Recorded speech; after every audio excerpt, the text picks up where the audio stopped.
బేసన్ మంచిగా ఉందమ్మా.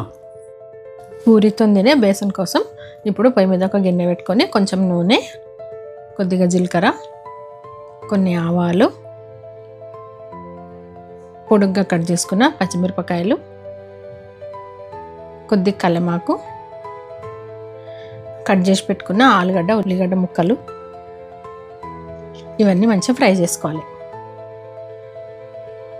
ఈ ఫ్రై అయినాక ఒక 2 గ్లాసుల నీళ్లు పోసుకొని తగినంత ఉప్పు, కొంచెం పసుపు వేసుకొని ఒకసారి కలిపి మూత పెట్టి మంచిగా మసలనియాలి.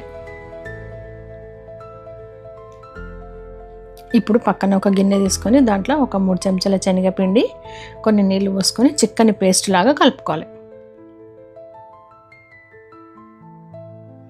ఈలోపు ఇక్కడ మూత తీసి ఆలుగడ్డ ఉడికిందేమో ఒకసారి చూసుకోవాలి. ఇది మంచిగా ఆలుగడ్డ ఉడికిన తర్వాత ఈ పేస్ట్ను పోసుకుంటే కలుపుకోవాలి.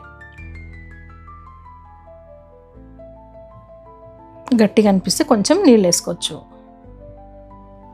ఇది ఉడికినాక ఒక చిటికెడంత గరం మసాలా పొడి, ఒక 2 చెంచాల నూనె వేసుకొని పైన కొంచెం కొత్తిమీర వేసుకుంటే బేసన్ రెడీ. ఇది పూరితోని చాలా బాగుంటుంది. మీరు కూడా చేసుకొని ట్రై చేయండి.